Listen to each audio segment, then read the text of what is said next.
Welcome to NTD News Today. Here are today's top stories. Ukraine's President Zelenskyy says he'll meet with President Trump soon, the latest on efforts to end the Russia-Ukraine war.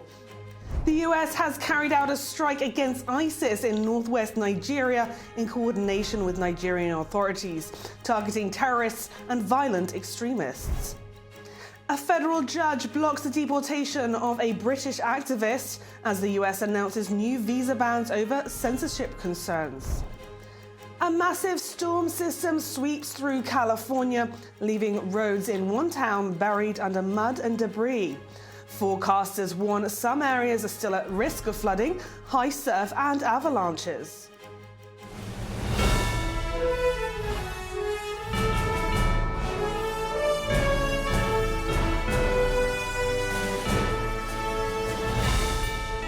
This is NTD News Today, live from our global headquarters in New York City. Today is Friday, December 26th. I'm Victoria White. President Trump announced on social media yesterday that the US had targeted the ISIS terror group with missile strikes in northwest Nigeria. Trump wrote that the terrorists have been viciously killing primarily innocent Christians at levels not seen for many years. The Department of War posted a video on social media showing the missile launch from a military vessel. The US military's Africa Command said the strike was carried out at the request of Nigerian authorities. In a statement, Nigeria's Ministry of Foreign Affairs said it will continue to cooperate with partners like the US in addressing the threat of terrorism. In a post on X, Secretary of War Pete Hegseth thanked the Nigerian government for its support and cooperation and added, quote, "more to come." And in Turkey, the Istanbul police detained 115 suspected ISIS members yesterday. The chief prosecutor's office said they were planning to carry out attacks on Christmas and New Year's celebrations in the country. Police seized firearms, ammunition and organisational documents following 124 raids across Istanbul. This follows a deadly New Year's attack that ISIS carried out 8 years ago at Istanbul's Reyna nightclub. Ukraine's President Volodymyr Zelenskyy says he plans to meet with President Trump this weekend to discuss a peace proposal. He says his team has prepared the first drafts of several documents. We have a broad agenda. It will be ready by the weekend. And I think that on Sunday, we will have a meeting with President Trump in Florida. We will discuss these documents, as I said, security guarantees. There are several documents in this block, and it would be desirable to find an opportunity to discuss them all. Next is the economic agreement, which is still in the early stages, although there will be several agreements, and here we need to discuss the direction. The Ukrainian president added that a 20-point plan is almost ready and territorial issues will also be discussed. He is hoping to finalize everything as much as they can during the meeting. Zelenskyy says a lot could be decided before the new year and hopes European leaders can join the meeting online as well. A day earlier, Zelenskyy held talks with Trump's special envoy, Steve Witkoff, and the president's son-in-law, Jared Kushner. The Ukrainian president says they had a good conversation and discussed good ideas for ending the war.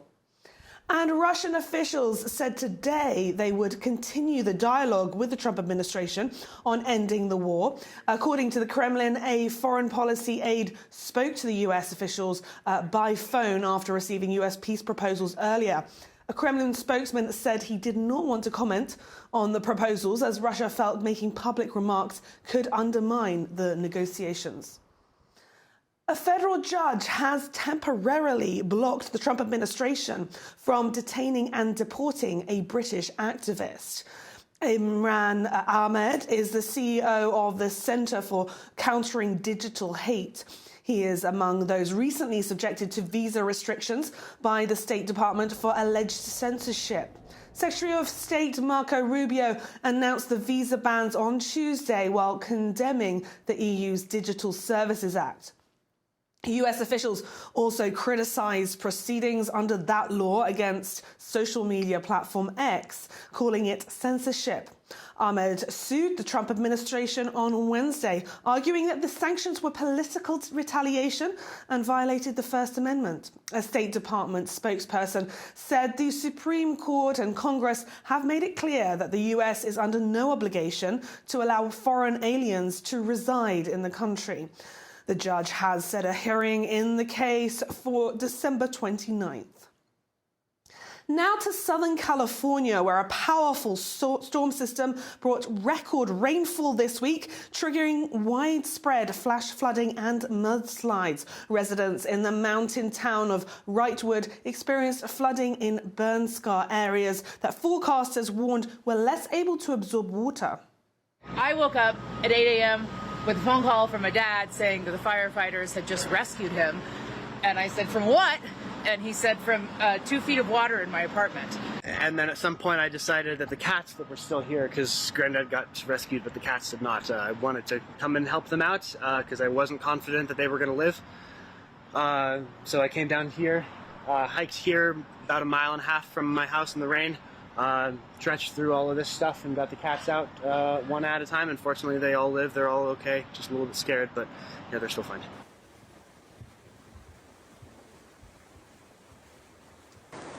Southern California typically gets 1/2 inch to 1 inch of rain this time of year, but many areas could see between 4 and 8 inches. The severe weather is expected to ease today, but parts of Southern California still face flooding. Further north, forecasters warn of avalanches near Lake Tahoe, and waves in the San Francisco Bay Area could reach 25 feet. Here's more on one of California's wettest Christmas seasons.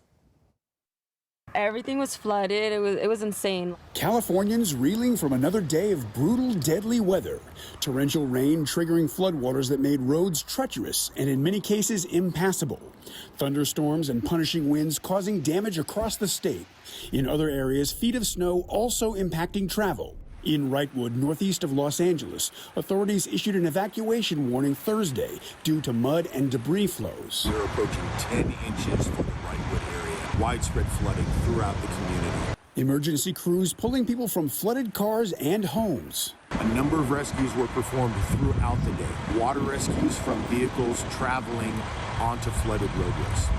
We had people that were trapped in their houses. The massive scope of the flooding still visible hours after the water receded. Cars and homes encased in silt, mud, and sand the floodwaters left behind. Some homes buried nearly up to the windows and rafters. Elsewhere in the state, authorities say a Sacramento sheriff's deputy was killed after crashing on a wet roadway while driving to work. Fortunately, in this line of work, we deal a lot with the dangers in the line of duty. This is a little more unique because it's one of those freak accidents simply on his way to work. A major storm is heading toward the northeast this weekend. Forecasters say heavy snow and ice will hit the region today into Saturday. More than 23 million people are under winter storm warnings. Some areas may get between 5 and 9 inches of snow. New York City could see its largest snowfall since 2022. The city's mayor issued a warning saying New Yorkers should prepare for hazardous conditions during a busy holiday travel period. The storm could affect some of the nation's busiest travel hubs, including international airports and interstate highways. Other areas affected include the Philadelphia metro, as well as parts of Connecticut and New Jersey. Authorities say drivers should slow down, plan for extra travel time, and check local alerts. The FBI is investigating the theft of a major lobster shipment bound for locations in Illinois and Minnesota. The live lobsters were reportedly worth $400,000 and were on their way to various Costco locations. Fox Chicago says the shipment was picked up in Massachusetts but never reached its destination. An Indiana-based logistics corporation called Rexing Companies was in charge of the shipment. The company's CEO says he thinks the robbery might have been part of an organized cargo theft ring targeting high-value goods. The FBI has not yet announced any arrests in connection with the incident. Back in September, the Department of Transportation warned about a rise in cargo theft. The DOT says such robberies cost the economy billions of dollars every year.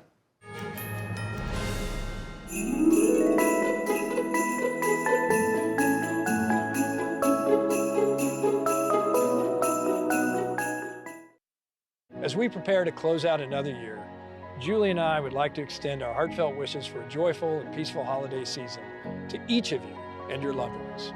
Your dedication, resilience, and tireless service continue to be an inspiration. Together with our coalition and host nation partners, you have demonstrated remarkable strength and professionalism, ensuring the safety and stability of this turbulent region.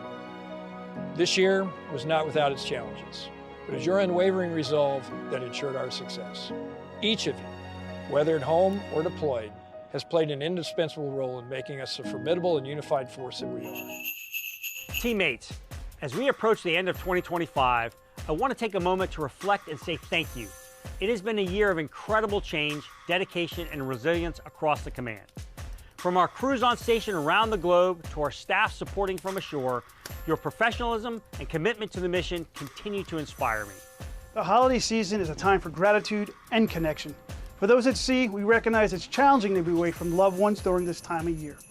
Please know that every single day you have the thanks of a grateful nation. For those ashore, we encourage you to take a moment to rest, recharge, and take pride in all that you accomplished together this year.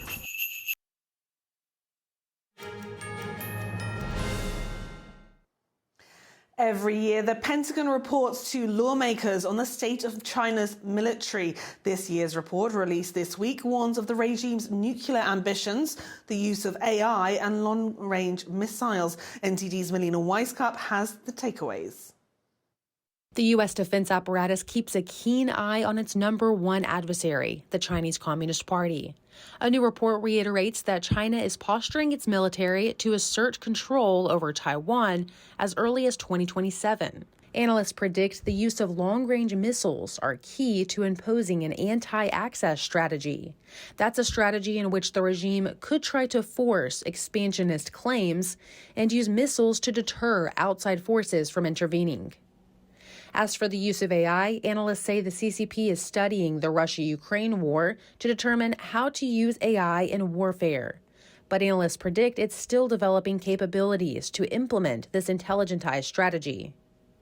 Chinese tech companies have stockpiled computer chips and use shell companies to skirt recently enacted U.S. export controls.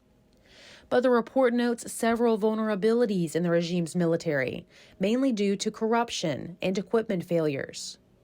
The Pentagon states that corruption-related investigations have led to the removal of dozens of general officers. Reporting from Washington, D.C., Melina Weisskopf, NTD News. As we near the beginning of the new year, let's take a look back at one of the vital subjects that Congress is working to address, the threat of the Chinese Communist Party. NTD's Washington correspondent Jack Bradley has more on the moves Congress has made to stand up to the CCP over the past year. The Chinese Communist Party presents the greatest threat to American values and American national security in our lifetime. Congress has taken some strides this year to crack down on the Chinese Communist Party, and it's one of the few issues that we see bipartisanship in the legislature. In the most recent case, Congress's new $900 billion defense budget legislation prohibits the Pentagon from purchasing equipment from blacklisted Chinese biotech companies. Well, there's a lot of things that the American government is using that they probably should not be using. It varies from everything from Chinese-made routers to drones. Hundreds of, maybe even thousands of apps that directly say that they're sending American data from your phone over to mainland China. The Pentagon's budget also ramps up defense in the Pacific region to deter CCP aggression towards Taiwan. Xi has ordered the People's Liberation Army to be ready to take Taiwan by force by 2027. That's as the CCP is conducting the largest military buildup since World War II. And earlier this month, President Trump signed the Taiwan Assurance Implementation Act, requiring the State Department to update its guidelines for U.S. engagements with Taiwan at least every 5 years. And it's designed to deepen the relationship between the two countries in the absence of formal diplomatic relations. And earlier this year, members of Congress were calling out this hot mic moment between CCP leader Xi Jinping and Russia's President Vladimir Putin, where Xi says that one can live to 150 years old through continuous organ transplants. And that's while the CCP is engaged in forced organ harvesting. 人类的器官会不断的移植，甚至越活越年轻，甚至会长生不老。预测呢，本世纪呢，可能未来可以活到150。 We've heard some horrific stories of these organ transplants and all of this in China, that they take it from unwilling donors, okay, to put it mildly. And the fact that they were caught on a hot mic, first I've heard of that, is very telling. It tells you what their worldview is in contrast to ours. Speaking of evil. To address this, the House passed the Stop Forced Organ Harvesting Act and Falun Gong Protection Act in May, which would put sanctions on anyone facilitating the practice. In China, there's no waiting list for organs. So what that means is there's a ready supply. There's a ready supply because they take them from healthy, living people, particularly these folks that practice the religion of Falun Gong. Now, these are just a few of the several pieces of legislation that were passed in the House, but most continue to await action in the Senate. Reporting from Washington, D.C., Jack Bradley, NTD News. Japan's cabinet today approved a record defense budget plan for the coming fiscal year. The $58 billion budget aims to boost defense capabilities as tensions with China increase. Japanese Prime Minister Sanae Takaichi said in November that her country's military could get involved if China were to take action against Taiwan. The spending increase marks the fourth year in Japan's 5-year program to double defense spending to 2% of GDP. Under US pressure, Japan's pledge to reach the 2% mark will arrive 2 years earlier than planned. Japan also plans to revise its security and defense policy by December 2026 to further strengthen its military. The current strategy names China as the country's biggest strategic challenge. It also calls for a more offensive role for Japan's self-defense force under its security alliance with the US. A quiet Christmas in China this year as the Chinese regime tightened restrictions on religious gatherings, public celebrations, and even seasonal decorations. House churches in several provinces said planned Christmas services were blocked by state security officials. University warned students against public celebrations or social media posts related to Christmas. And police in Shanghai detained people participating in spontaneous street activities. Interviewees who spoke to the Epoch Times said religious activity related to Christmas was largely limited to officially sanctioned venues. In recent years, local governments have repeatedly emphasised that Christmas celebrations should not expand outward, not be amplified, and not be promoted. Residents in Taiwan got December 25th off for the first time in nearly 25 years. That's after lawmakers reinstated Constitution Day, which coincides with Christmas.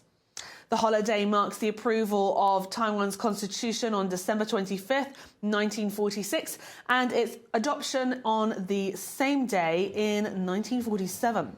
Part of Taiwan's population had always used the day to celebrate Christmas, but Constitution Day became a work day for schools and public servants in 2001, when Taiwan began implementing a 5-day work week in the public sector. That changed in May this year when lawmakers approved 5 new public holidays, including Constitution Day.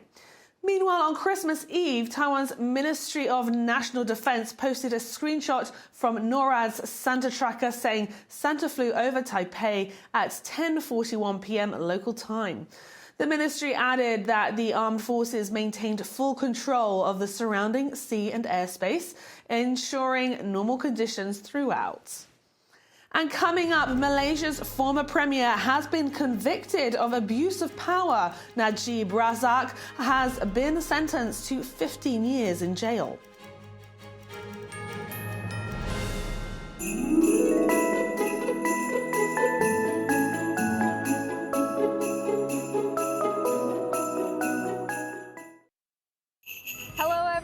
I'm First Lieutenant Cody Clemens here at the 354th Fighter Wing Public Affairs Office at Eielson Air Force Base, Alaska. And I want to wish a happy holidays to my hometown of Sampson, Alabama, and shout out to my family. Can't wait to see y'all for Christmas.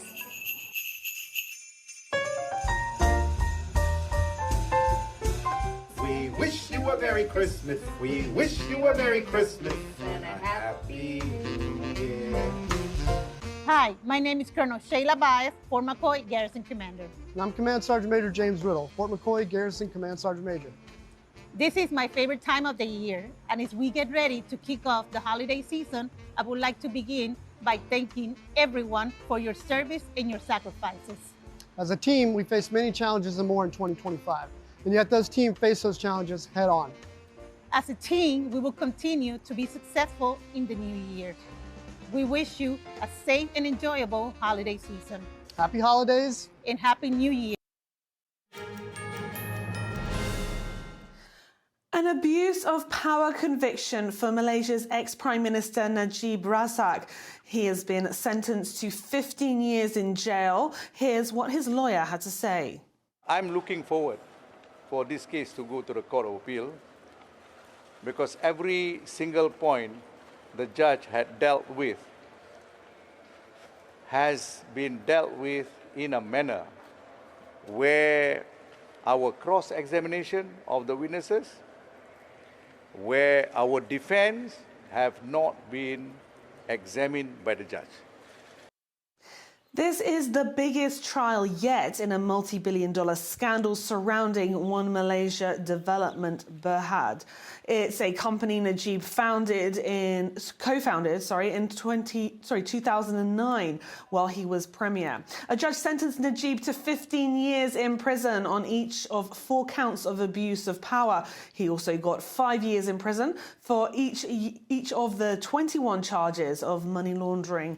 All will be served concurrently. Investigators say at least $4 billion was stolen from 1MDB. More than $1 billion allegedly made its way into accounts linked to Najib. Najib has been in prison since 2022 on another conviction involving 1MDB. He has denied any wrongdoing. Now to Japan, where emergency services were seen at a rubber factory in the city of Mishima after reports of a stabbing attack. 15 people were injured after a man stabbed several with a knife at the factory in central Japan. According to the public broadcaster NHK, an unspecified liquid was also sprayed during the attack, which happened in Yokohama Rubber Company. A man who was wearing what appeared to be a gas mask was arrested at the scene by police on suspicion of attempted murder. Among the injured, 8 were stabbed with a knife and 6 others are believed to have had liquid poured on them. South Korea's investigation into the Jeju air crash that killed 179 people is set to miss a 1-year deadline for a progress report. Frustrated relatives of the victims continue to demand answers about what went wrong. Here are the details. 42-year-old Yukum Ji held a one-person protest in Seoul on Wednesday. It's her way of demanding answers on South Korea's investigation into the Jeju air crash that killed 179 people. Yu lost both of her parents in the crash. It feels like all kinds of doubts are just growing bigger and bigger. In the meantime, a year has gone by, and it feels like the frustration is only continuing to build. On On December 29, 2024, the Boeing 737-800 made an emergency belly landing at Muan Airport. It overshot the runway, slammed into a concrete embankment, and erupted into a fireball. Days before its first anniversary, two officials of the country's Accident Investigation Board said they will not be in a position to release the interim update. Both officials declined to be identified. In a preliminary report in January, investigators said both of the plane's engines had sustained bird strikes. While in July, investigators said that the pilot shut off the less damaged engine after the bird strike. Family members of the victims said investigators appeared to blame the pilots without exploring other factors. They pointed at the concrete structure beyond the end of the runway that likely made the disaster far more deadly. All we want is for authorities to admit they were wrong if they did wrong and apologize. Apology and a proper disclosure of the truth, which is to find out the true cause of the crash. That is what we want. On December 1st, Yu joined other victims' families in protest. They shaved their heads and rallied in front of the presidential office. A transport ministry official told bereaved family members this month that it would examine their concerns. South Korea's parliament will launch an independent probe into the crash on Tuesday.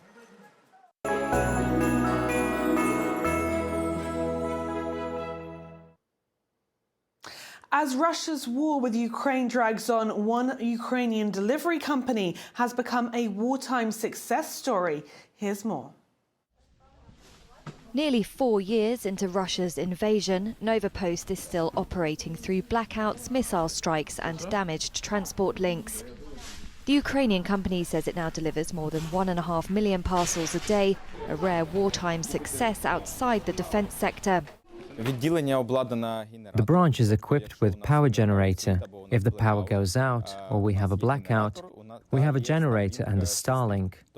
Even if there is no internet in the city, we connect to the Starlink and work. We always work. Founded in 2001, Novopost disrupted Ukraine's postal market with faster deliveries, challenging the state-owned operator Ukposhta. Today, it moves parcels from Ukraine's western borders to frontline adjacent cities. It also delivers to Ukrainians who fled abroad across Europe. Our processes have changed. We became more mobile, more active. We are changing our processes, adapting to blackouts, to wartime. Everything is just different. But operating during war comes with a cost. Novopost lost 249 employees, including 227 who were drafted and killed in combat. Some of its facilities, especially in Kharkiv, were completely destroyed. And when air raid sirens sound in Chernihiv, staff are directed into concrete shelters, then returned to the counter minutes later to keep parcels moving. The company recently closed its last branches in the besieged city of Pokrovsk. Still, it continues deliveries to frontline locations, including the southern city of Kherson.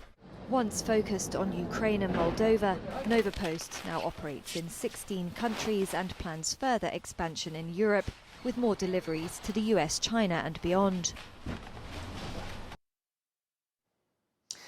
Brazil's former president, Jair Bolsonaro, has endorsed his son's presidential bid. Here are the details. Brazil's former president, Jair Bolsonaro, endorsed his son Flávio's 2026 presidential bid on Thursday. In a statement, which was read out by Flávio, the former president nominated his son as a pre-candidate for the presidency. The statement said it was a legitimate decision, driven by a desire to represent those who supported him, and he entrusted his son with the mission of rescuing Brazil. Flávio Bolsonaro said he wants to consolidate his father's conservative legacy at the October 4 vote. He will try to unseat leftist President Luiz Inácio Lula da Silva. The senator confirmed this month that his father supports his 2026 presidential bid. The announcement shook financial markets, as investors had expected the former president to support a more experienced candidate. On Thursday, the 70-year-old former president underwent a scheduled hernia operation that doctors said went smoothly. For the surgery, he was allowed to leave prison, where he is serving a 27-year sentence for plotting a coup. Bolsonaro is expected to stay in the hospital for 5 to 7 days. Coming up, history meets holiday magic in Croatia this Christmas season. An ancient Roman amphitheater doubles as an ice rink where skaters glide through their routines.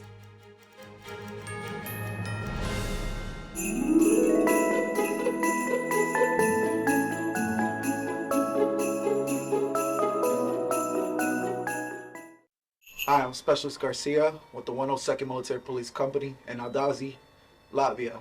I want to wish my friends and family back in Florida a Merry Christmas and a Happy New Year. Staff Sergeant Malcolm Brown here, currently on rotation in MCAP, Romania. I'm from Atlanta, Georgia, and wishing my family a happy holidays. Hello, I'm Lieutenant Colonel Doug Grabowski, currently deployed to the Middle East. I'd like to give a shout out to my beautiful wife, Emily, my 3 kids, Stella, Grayson, and Asher, and all my friends back in Crystal Lake, Illinois. Hey, I'm Senior Airman Tyler Moody, and I'm deployed out here to the Middle East. Just want to do a little shout out to my family back in Ohio, and do a Merry Christmas to everybody, Mom, Dad, brothers, sisters. Happy New Year, be safe. Can't wait to see you guys soon. Love you. Hey, this is Major Travis Mueller with the 109th Mobile Public Affairs Detachment down here in Fort Hood, Texas, getting ready to deploy to Europe. Just want to wish all my family in Hershey, Pennsylvania a Merry Christmas, Happy New Year, and I hope to see you all soon. Go Steelers! Captain Booker here with the 109th Mobile Public Affairs Detachment here at lovely Fort Hood. Just want to give a shout out to all my friends and family back home, and go Birds, baby! E-A-G-L-E-S-E!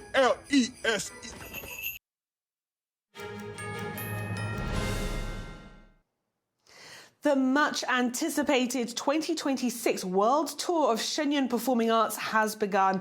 On Wednesday, theatergoers in California took their families to experience the classical Chinese dance and music performances as a Christmas gift. David Lam has what audience members said about the experience. NTD is a proud media sponsor of Shenyang. Shenyang Performing Arts is celebrating its 20th anniversary tour, and that's 2 decades of inspiring the hearts and minds of people globally. Its first stop in the North America tour is in San Jose, California. Let's take a look. I get just the beauty and the flow and the art, and yeah, one of the most beautiful things I've seen. I absolutely loved it. It exceeded my expectations. It's a wonderful time of year to experience it, and I brought my mom with me, and she loved it too. So it's wonderful to be here. They're flying through the air. It's amazing. Very acrobatic and very entertaining to watch. Fantastic, excellent, and I didn't expect to be so emotionally and spiritually moved by it. Shenyang currently has 8 different companies and was founded in New York. Its mission, reviving genuine traditional culture through art and music. At one point, I actually got teary-eyed, because it was just so touching. Just the storylines, just really, really nice. It's a life-changing experience. And so I absolutely feel honored to be here and have the privilege of seeing people demonstrating their culture with dance, a lot of stamina and the hard work from these dancers and the musicians. Very beautiful and touching. A lot of it was just touched me personally, for sure. Doing it through the medium of dance and the performances, I think is a way to reach people that otherwise probably would never be reached. Audience members saw 5,000 years of China's divinely inspired culture. Very motivational, very positive, very uplifting, very happy. I'm very happy right now. If you are trying to get back in touch with your creator, whoever that might be, this is a great way to do it, to reflect and, realize that we all have a creator, and someday we will be back with that creator. Yes. Traditional Chinese culture, if it's represented by this, it should be preserved, and I'm glad that Shenyang exists and are conveying that message. David Lam, NTD News, California. Christmas in space. Astronauts aboard the International Space Station send a Christmas message back to Earth, wishing everyone a happy holiday. We've got a little bit of decoration here. We've got a little tree, and we've also hung some boots by the airlock with cheer. So, you know, we get to make some new traditions here. It's incredibly special to be up here. I think we may be orbiting a little higher than Santa is flying, though. From all of us aboard the International Space Station to all of you, we would like to wish you the happiest of holiday season, the happiest of Christmas, Merry Christmas, and a happy, happy New Year. The International Space Station posted on X saying yesterday marked the 25th Christmas celebration aboard the spacecraft, which has been continuously inhabited since November 2nd, 2000. The Christmas season is bringing new life to an ancient Roman amphitheater in Croatia. The historic site now doubles as an ice rink, welcoming skaters to train in a magical setting. Let's take a look. Pula's Amphitheater in Croatia is where ancient Romans watched gladiators battle it out for their entertainment. But for Christmas 2025, the gladiators are out and ice skaters are in. The ancient arena has been transformed into an ice rink, complete with sparkling Christmas decor. Roller skating has been popular in Pula for many, many years. 100 years at least, people say. But competitive roller skating that we have developed and which we now have is dating back to 1982. One group of women is making good use of it to practice their favorite hobby, dubbing themselves the Chicks from Padanaggio. They're avid roller skaters, and doing their routines on ice brings a festive magic to the activity. The women have been roller skating together since early childhood. We participated in various European competitions and even in one world competition. We also participate in the European competition Amphora, which takes place here in Pula. After completing high school, many of the group members left Pula to study in other towns. They started families and no longer had much time to practice or compete. Now we typically gather twice a week, or as frequently as our other obligations allow us. Before the Amphora competition, we gather more often because we need to prepare the choreography, we need to prepare for the show. I can say for myself and for my colleagues that this love that we feel for the sport cannot be compared to anything else. It is indescribable, it is intangible. In the 1980s, children on roller skates could be seen all around Pula. It was a popular activity in the area, and these women are now trying to revive an interest in the sport they love.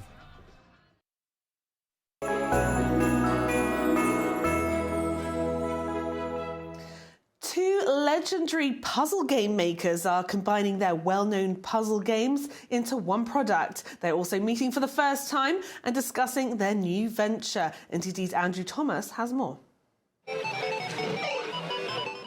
One is a physical puzzle toy, the other a computer game. But now the toy will have a look and goal influenced by the computer game, while still retaining its real-world play mechanics. At some point we decided that we could probably join our efforts and come up with something common, and that's the result of it. So it's a Rubik's Cube with its own mechanics, and but the goal is to create the tetramino figures which people love out of my game.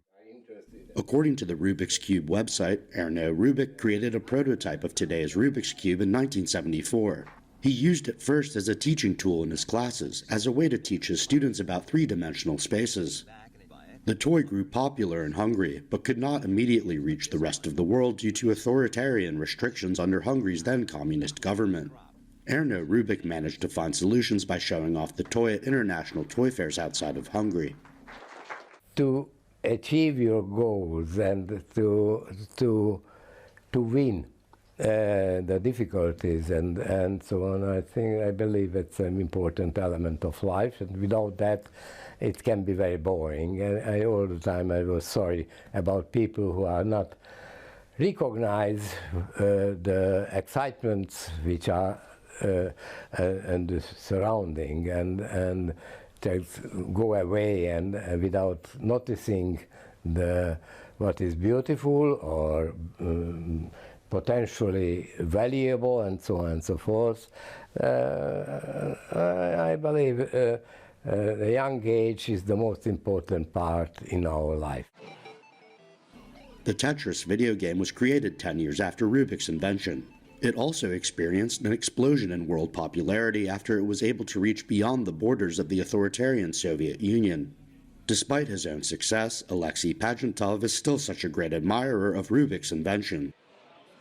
I'm so excited about meeting Mr. Rubik today that I would think that this cubic is what people don't appreciate in full, because I think that's the symbol of modern civilization.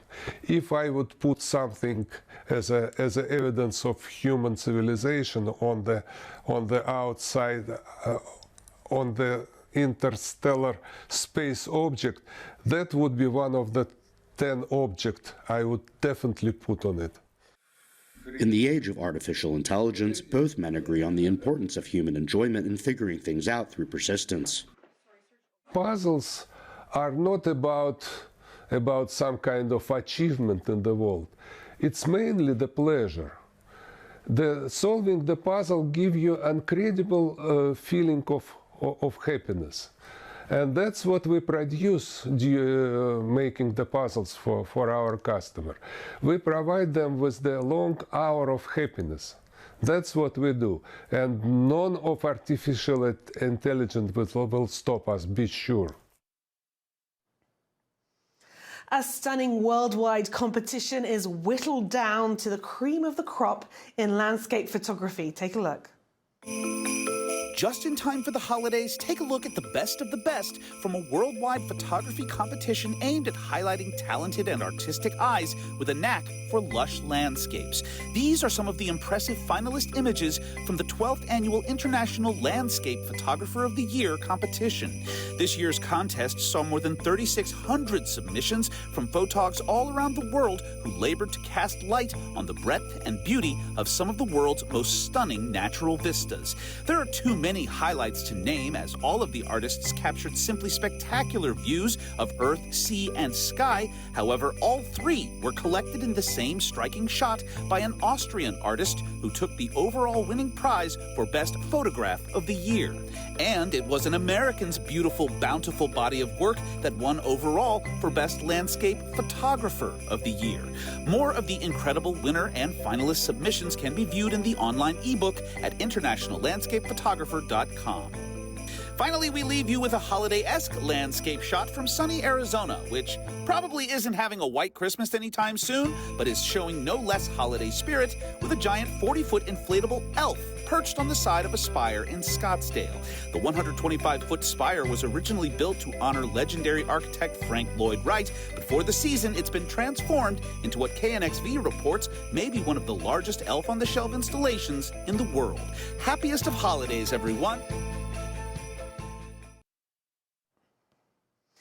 A lucky Powerball ticket holder in Arkansas has matched all 6 numbers in Wednesday's drawing and has won an estimated $1.8 billion jackpot. That's the second largest in U.S. lottery history.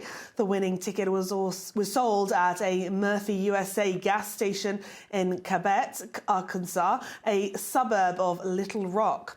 The winner's identity could remain a mystery for some time. Arkansas allows lottery winners to remain anonymous. However, their name will become public after 3 years. And we'll cover more news right after this break.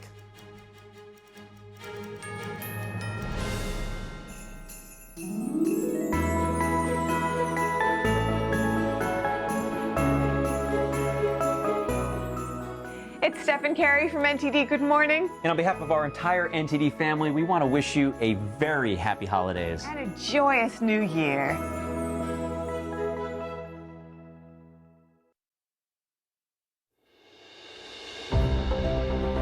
Behind every headline in Washington, there's a story that could shape your future. With the Capitol Report, you get more than just the news. You get direct access to the White House and the Capitol. Every day, we bring you exclusive interviews with lawmakers, analysts, and experts, plus in-depth coverage of the decisions being made in Washington, D.C. Broadcasting live from the nation's capital, you witness events as they unfold, straight from the heart of Washington, keeping you connected, informed, and always a step ahead.